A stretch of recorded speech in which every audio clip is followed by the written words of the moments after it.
राधे राधे। किन लोगों को भयंकर कष्ट, भयंकर पीड़ाएं, भयंकर रोग मिलते हैं?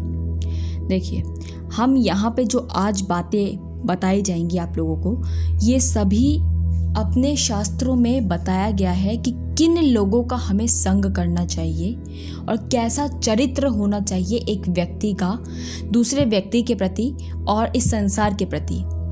और तीसरी सबसे ज़्यादा ज़रूरी बात कि इन व्यक्ति को, हर एक व्यक्ति को, अगर वो अच्छा व्यक्ति है या बुरा व्यक्ति है, देखिए बुरा या व्यक्ति अच्छा व्यक्ति नहीं होते।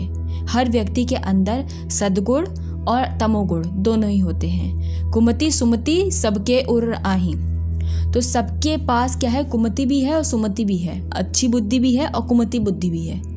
तो फर्क इतना रहता है कि हम लोग किन चीज़ों का संग करते हैं। जैसे आपने कई सारे भक्तों को देखा होगा जो बहुत उदारवादी होते हैं। कोई भी संत आया, कोई भी व्यक्ति आता है, बहुत उदारवादी होते हैं। उनके मन में बिल्कुल भी ये चीज़ नहीं होती कि मेरे पास मेरे आम रखे हुए हैं 10, तो उनके मन में नहीं होता कि मुझे ये 10 आम बचा के रखने हैं कि मैं खाऊंगा। लालसा नहीं होती। मैं आम का एक आपके सामने उदाहरण ले रही हूँ। तो माता है कोई, तो 10 आम रखे हुए हैं, तो वो कोई आया उनके घर में, अब उनके पास घर में कुछ और नहीं है, केवल आम थे उस समय, तो उन्होंने उसे आम दे दी खाने के लिए। तो ये उदारवादी है, ठीक है। उदारवादी मतलब उन्होंने 4 आम दे दिए, 5 आम दे दिए, जितना वो खा सके जब तक उसका पेट ना भर जाए। तो ये उदारवादी होता है, मतलब कि अपने लिए ना सोचकर दूसरों के परहित के बारे में सोचकर कार्य करना। तो ये आपकी सुमति बुद्धि है ना। और कुमति बुद्धि क्या कहती है इसमें? व्यक्ति के अंदर अगर कुमति का संग होता है तो कुमति बुद्धि क्या कहती है? ये कहती है कि मैं अपने लिए क्या बचाऊंगा, मैंने सुबह से कुछ नहीं खाया, मेरा आज व्रत है, एकादशी का व्रत है, और शाम को मैं क्या खाऊंगा, क्या सेवन करूंगा। तो कुमति बुद्धि क्या कहती है कि मैं इसे रख लेता हूँ और व्यक्ति को बोलूँगा भैया आज नहीं कल आना, या फिर एक काम दे दूंगा, या फिर एक टुकड़ा दे दो, उसको कुछ और दे दो, पड़ा हुआ है ना वहाँ पे रखा हुआ है, कुछ और पकड़ा दो। तो ये होती है कुमति की बुद्धि। मतलब ये दान दक्षिणा की बातें मैं बता रही हूँ। कुमति बुद्धि का मतलब ये होता है कि किसी के प्रति गलत व्यवहार करना, गलत विचार रखना, गलत संग करना उसका, या फिर गलत उसके साथ व्यवहार करना, ये कुमति बुद्धि बताती है। सुमति बुद्धि सबका हित चाहती है, दुखी व्यक्तियों का हित चाहती है, मदद करना चाहती है सुमति बुद्धि, और हर चीज़ में अच्छाइयाँ ढूंढने की कोशिश करती है, अच्छाइयाँ ही उसको मिलती हैं। सुमति बुद्धि का ये कार्य कर्तव्य रहता है। जैसे बोलते हैं ना कि यदि आप अच्छे हैं तो आपको अच्छे लोग अपने आप ढूंढ लेंगे, और यदि आप बुरे हैं तो बुरे लोगों का संग ऑटोमेटिकली आपको सब जगह मिल जाएगा। इसी प्रकार से जैसे रावण था, रावण हो गया, कंस हो गया, तो उनके पास जितनी भी सेनाएं थी, सब दुष्ट जो थे, दुष्टजन जो होते थे, वो ऑटोमेटिक उसी के पास जाते थे ना। जितने भी बुरे करने वाले कार्य या बुरे करने वाले राक्षस वगैरह सब उसी के पास रहते थे। और राम जी के पास कौन कौन लोग मिले? संत, महात्माएं, अच्छे लोग, अच्छे राजा, जो कहता परहित करते थे सबका। और जो है जितने भी रास्ते में मार्ग में मिलते हुए जितने भी लोग आए, वो सब कैसे आए थे? एक मतलब अच्छे, सुमति बुद्धि वाले, साफ सुथरी बुद्धि वाले, दयनीय भाव वाले। तो ये होता है। अब मैं आपको बता रही थी कि कैसा हम लोगों का संग होना चाहिए सभी व्यक्तियों के प्रति, हमें किन लोगों का संग करना चाहिए। यदि आपकी बुद्धि एकदम सुमति है, मतलब बुद्धि अच्छी है, आप भक्ति करना चाहते हैं, भक्ति में आगे बढ़ना चाहते हैं, या भक्ति नहीं आप अच्छे कर्म करना चाहते हैं, अपनी ऊंचाइयों को पाना चाहते हैं। बच्चे हैं अभी स्कूल में पढ़ाई वगैरह कर रहे हैं, या माताएं बहनें आप जो भी हैं, जो भी सुन रहे हैं मेरी वीडियोस को, तो मेरी बात को ध्यान से सुनना। जो बातें मैं आपको बता रही हूँ, पहली चीज़ आपको बिल्कुल मन में ये रहना चाहिए कि मन पछताई है अवसर बीते। याद रखिएगा ये बात को हमेशा, मन पछताई है अवसर बीते। अवसर बीतने के बाद केवल पछतावा ही मिलता है। व्यक्ति जो है पूरे जन्म में कार्य करता है, अच्छे चाहे बुरे करता है, लेकिन जब उसके पास अंत समय होता है तो अंत समय में उसको याद आने लगते हैं वो सारे बुरे कर्म जो उसने किए थे, उसे क्या करना चाहिए था, वो याद आने लगता है वो सब चीज़ें। और तब उसके पास समय तो होता नहीं, और भगवान एक क्षण भर का भी समय किसी भी व्यक्ति को नहीं देते हैं। जितनी श्वासें तुम्हारे लिख के आई हुई हैं उतनी श्वासें तुम लेके यहाँ से जाओगे, उससे एक रत्ती भर भी ज़्यादा तुम्हें नहीं मिल सकता। तो इसलिए अभी भी आप सभी इस बात को अच्छी तरीके से जान लें। यदि आज आपसे आपके स्वप्न में, या आपसे अभी मैं आपको सीधी बात बताऊं, या आपको ही नहीं, कोई भी व्यक्ति है, मैं बता रही हूँ ऐसे, उसको आज ही पता चल जाए कि उसको बहुत बड़ी बीमारी है, वो केवल 4 दिन का मेहमान है या 1 हफ्ते का मेहमान है, तो आप ये सोचो ना, तो इतना जीवन जो उसने बिताया वो बहुत दुखी होगा कि मैंने इतने जीवन में किया क्या, परेशान हो जाएगा। उसी प्रकार से होती है यही जो बीमारियां पड़ने पे, बीमारियां याद आने पे, पता चलने पे व्यक्ति का जो स्वभाव हो जाता है ना, वही स्वभाव आज अभी इसी वक्त आप सभी व्यक्तियों के मन में आना चाहिए।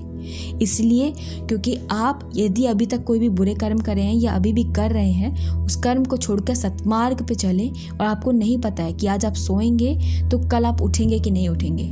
हर व्यक्ति एक बार सोने के बाद जब दोबारा उठता है, उसका पुनर्जन्म ही होता है, दोबारा से जन्म होता है। क्योंकि जब व्यक्ति सोता है तो उसे नहीं पता होता कि वो कहाँ पे है, क्या है, बिल्कुल, या तो वो कहीं सपने में होता है, स्वप्न में, या तो बिल्कुल ही पता नहीं चलता कि रात भर उसने क्या क्या, कितनी करवटें बदली, कितनी सांसें ली, क्या क्या चीज़ थी, नहीं पता चलता। उसी प्रकार से आपको कार्य करने चाहिए कि आप हमेशा, हर समय, हर वक्त, हर क्षण भर कोई भी ऐसा कार्य ना करें जो आपको पाप कर्म बढ़ाए आपका और आपको दुर्गति प्राप्त करवाए। ये सभी व्यक्तियों के लिए है, ऐसा नहीं कि मैं अध्यात्म की बातें कर रही हूँ, ये सभी व्यक्तियों के लिए है। देखिए, मेरा कोई क्या बिगाड़ लेगा, अहंकारी जो लोग होते हैं, जो लोग घृणा करते हैं या अभिमान में रहते हैं, ऐसे लोगों का संग कभी मत करना। यदि आपके आसपास कोई व्यक्ति या व्यवहार ऐसा कोई करता है, रिश्तेदारों में भी कोई है कि मेरा कोई क्या बिगाड़ लेगा, मैं बहुत बड़ा आदमी हूँ, मैं तो ये कर लेता हूँ, वो कर लेता हूँ, मेरी मर्जी में कहीं भी जाऊँ, वो क्या घृणावादी, दूसरों से घृणा करना, अरे हटा इसको, बहुत गंदा है, ये बेड पे क्यों चढ़ गया मेरे, इस तरीके का व्यक्ति वाला, जो भी व्यक्ति हैं, आप अपने अनुसार प्रतिकूल व्यवहार सबसे रखें, पर संग की बात कही जाए, संग मतलब कि उसकी बातों को विचार में मत रखें, ना सुने। और यदि आपको कहते हैं आप मतलब बहुत ज़्यादा जो है यहाँ पे विचार रहित हैं, आप नहीं समझ पा रहे कि रुकना है, आपको ज़बरदस्ती किसी सभा में कहीं भी बैठाया गया और वहाँ पे प्रतिकूल व्यवहार हो रहे हैं, प्रतिकूल चीज़ें हो रही हैं, तो आप उसको क्षण भर के लिए भी ना देखें, और ये आप समझ जाएं, आपको देखो इतना समझ होती है कि उठने लायक आप हो वहाँ से या नहीं हो, दोनों चीज़ें होती हैं। तो यदि आपको लगता है कि उचित है उठ जाना, यहाँ से चले जाना, तो ठीक है। यदि उचित नहीं लगता है तो आप वहीं बैठें और अपने कान अश्रों से केवल देखिए। आप रास्ते पे जब जाते हैं तो आपके पास कई सारी आवाज़ें आती हैं, कुत्ते की भौंकने की आवाज़ें सुनाई देंगी, आदमी 10 तरीके के लोग 10 तरीके की बातें कर रहे हैं, अलग अलग बातें कर रहे हैं, फल बेचने वाला फल बेच रहा है, गाड़ी मोटर की आवाज़ आ रही है, मंदिर की घंटियाँ बज रही हैं, मंदिर में पूजा हो रही है, वो अलग बज रहा है, कोई भजन गा रहा है, वो अलग चीज़ें हैं। आप सब पे आप ध्यान देते हैं? नहीं। आप विचार करिएगा, आप बाहर निकल जाइए। अभी आप एक काम करिए, कोशिश करिए, बाहर निकलिए, बाहर निकल के कितनी सारी आवाज़ आएंगी। आप सबको नहीं सुनेंगे, केवल आप जिसको सुनना चाहोगे वही बातें आप सुनते हो। तो ठीक उसी प्रकार से आपको भी कार्य करना है, ठीक है। ऐसे संग में रहकर भी आपको भक्ति नहीं छोड़नी है, मन में आपके विचार चलते रहें, अच्छे वाले, अच्छे कर्म चलते रहें, और गलत चीज़ें हो रही हैं, गलत बुराइयां हो रही है, किसी की कुछ हो रहा है तो उसको विचार ना करें, सुनकर भी अनदेखा करें, सुनकर भी ना सुने। अपने मन में आना ही नहीं चाहिए कि क्या बोला गया था। यदि आ गया, गलत व्यवहार हो गया, मन में आ गया, आंतरिक में आ गया, तो आपकी दुर्गति करा देगा, पाप कर्म बढ़ा देगा, ठीक है। याद रखिएगा इस चीज़ को, इसकी प्रैक्टिस करनी पड़ेगी आपको। देखिए, जानते हैं पर कर नहीं पाएंगे।